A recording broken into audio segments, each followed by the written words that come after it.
आदर्श शिक्षा निकेतन high school class 10th। आपके सितंबर exam हो चुके हैं, अब आपकी नेक्स्ट क्लास स्टार्ट हो गई है। आज हम हिंदी में पद्य उसका गद्य खंड पढ़ेंगे, स्टिच का आपके लेसन पढ़ेंगे आज। एक कहानी है भी जो कि मनु भंडारी द्वारा रचित है। इन्होंने अपनी इस वाली कविता में इस लेसन में अपने बारे में ही, अपने जीवन के बारे में लिखा है। मनु भंडारी का जन्म 1931 में भानपुरा जिला में हुआ था, ठीक है, मध्य प्रदेश में है। इन्होंने इंटर तक की परीक्षा पास की। ये उनका जीवन साहित्य परिचय है और राजस्थान के अजमेर शहर में हुआ था। तो इन्होंने इसमें एक कहानी यह भी लिखी है कि किस तरह से वो मध्य प्रदेश के भानपुरा गांव में थी और उनका जो यादों का सिलसिला किस तरह से वहां पर स्टार्ट हुआ था, ठीक है। तो इसमें उन्होंने अपने बारे में, अपनी फैमिली मेंबर्स जो थे उनके बारे में बताया है कि जो सभी लोग जो थे, माँ सवेरे से शाम तक काम करती थी, सबकी इच्छाओं को पूरा करती रहती थी और पिता की आज्ञा का पालन करती रहती थी। उसके बाद जो पिता जो थे वहाँ से मध्य प्रदेश से अजमेर, पहले पिताजी इंदौर में थे जहाँ उनकी बड़ी प्रतिष्ठा थी, मान सम्मान था, ठीक है। तो किस तरह शिक्षा केवल कांग्रेस के ये उस समय की बात है कि जब देश आज़ाद नहीं हुआ था, उससे पहले की ये कहानी है। तो उसमें उनकी प्रतिष्ठा का भी सम्मान मिला था।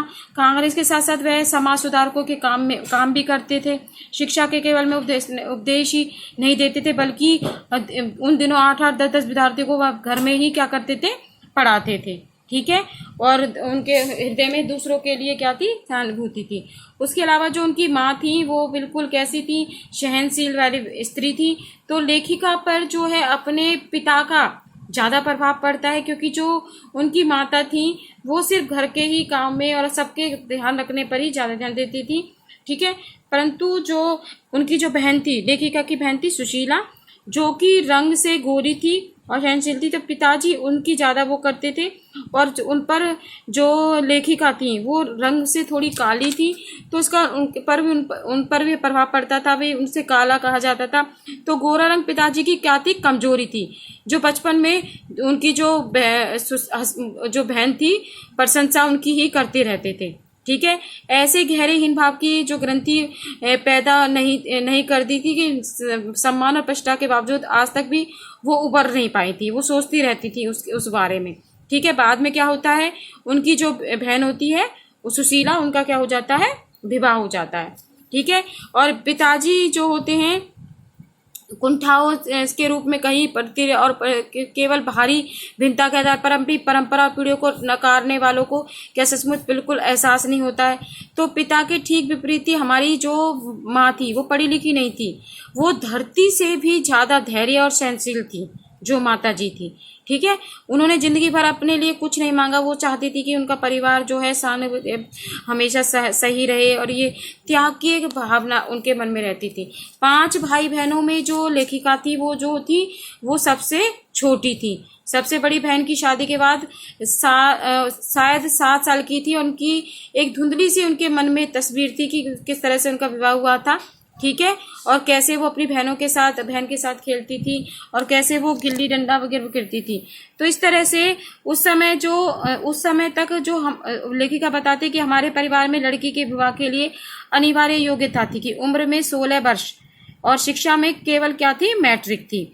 तो सन 1944 में सुशीला ने जो ये योग्यता प्राप्त कर ली थी और उसके बाद उसकी क्या हो गई, उसकी शादी कर दी उनकी बड़ी बहन की, और वो कहाँ चली गई थी, कलकत्ता चली गई थी, ठीक है। तो लड़कियों को जिस उम्र में स्कूली शिक्षा के साथ साथ सुगढ़ यानी गृहिणी होने की, पाक शिक्षा यानी कि रसोई में काम करने की सारे नुस्खे सिखाए जाते थे, क्योंकि बाद में क्या करना होता था, उनकी शादी कर दी जाती थी। परंतु जो उनके पिताजी थे वो रसोई घर से हमेशा उनको दूर रखते थे, किसको, लेखिका को, क्योंकि वो रसोई को क्या कहते थे, फटियार खाना कहते थे। उनके हिसाब से था कि जो व्यक्ति की जो क्षमता और प्रतिभा है वो इस भट्टी में झोंक दी जाती है। तो इसलिए वो अपने राजनीतिक जो पार्टियों के जमखाड़े होते थे उनमें बहसें होती थी, तो वो वहाँ पर क्या करते थे, लेखिका को ले जाते थे, ठीक है। सन 1942 में के आंदोलन में क्या हुआ कि सारे देश का खोल मचा और अब विरोधों के मतभेदों में समझ में नहीं आई थी। क्रांतिकारी और देशभक्त जो शहीद थे उन्होंने कुर्बानियां मांगी थी। तो जब 10वीं कक्षा का आलम यह था कि बिना खास समझकर घर में होने वाली बहसें सुनती थी लेखिका जो होती थी, ठीक है। 10वीं पास करके फर्स्ट ईयर में जब वो आई तो हिंदी की जो उनकी अध्यापिका थी जिनका नाम था शीला अग्रवाल, उनसे वो परिचित हुई और सावित्री गर्ल्स हाई कॉलेज में उन्होंने ये सिर्फ सीखा। तो इन पर जो है लेखिका पर सबसे ज़्यादा प्रभाव इनके पिता का और इनकी जो प्राध्यापिका थी शीला अग्रवाल जी का, उनका बहुत ज़्यादा प्रभाव इन पर पड़ा था। ठीक है। तो उसके बाद जो शीला अग्रवाल ने साहित्य का दायरा भी नहीं बढ़ाया था, बल्कि घर की चार दीवारी के बीच कर देश की स्थितियों को जानने समझने का सिलसिला भी पिताजी ने ही शुरू किया था। अब शीला जी ने तो इनकी योग्यता बढ़ाई थी लेखिका की, ठीक है। उन्होंने वहां से खींचकर उन्हें भागीदारी में बदल दिया। सन 1946 और 47 में घर बैठे रहना संभव नहीं था, क्योंकि प्रभात फेरियां चल रही थी, हड़तालें चल रही थी, देश को आजाद कराने के लिए भाषण चल रहे थे, ठीक है।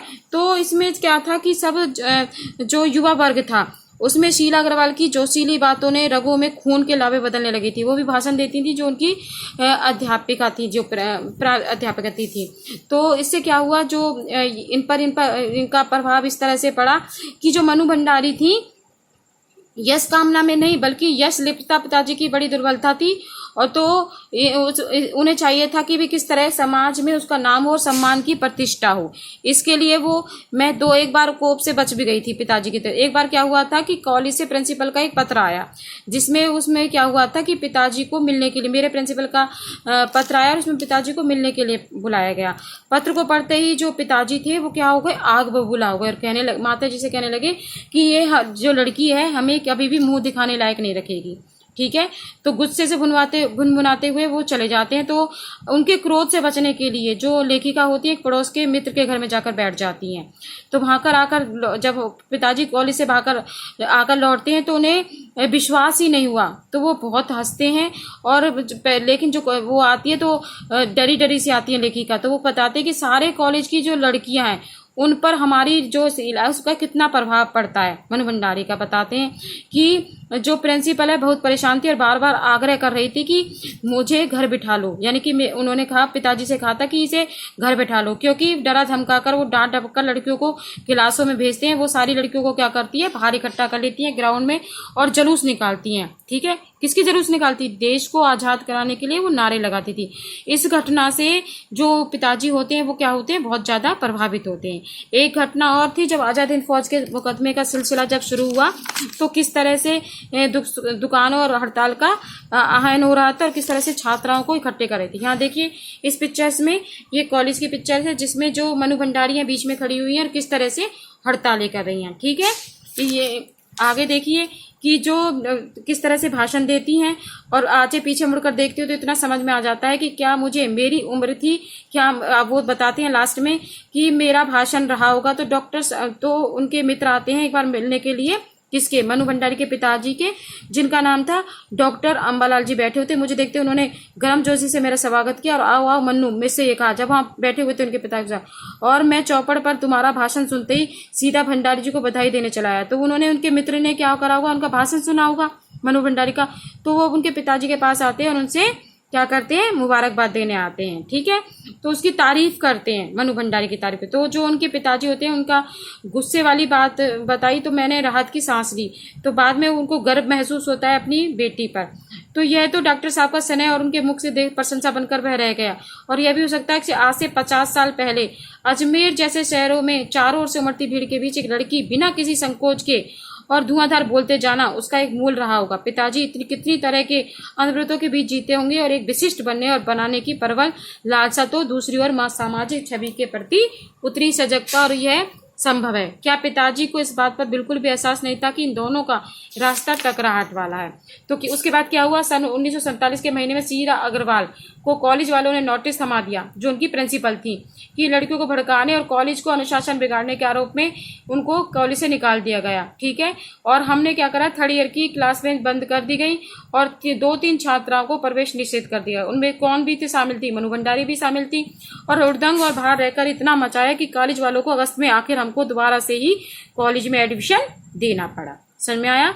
इस तरह मनु भंडारी की जो कहानी है जिसमें उन्होंने अपने बारे में और देश आजाद होने पर किस तरह से क्रांति आंदोलन तो उसके बारे में पढ़ा है, ठीक है, आपका लेसन कंप्लीट हो गया है। आपको इसमें एक बार रीड करना है, तो क्योंकि रीड आप नहीं करते हैं तो सिर्फ आप शॉर्ट क्वेश्चंस के आंसर नहीं दे पाते हैं। तो आपको ये सभी लेसन पहले अच्छी तरह से अपनी बुक में से रीड करना और उसके बाद अभ्यास के क्वेश्चन करने और फिर उनको लर्न करना। ठीक है, आज के लिए इतना ही, नेक्स्ट अगले क्लास में करेंगे।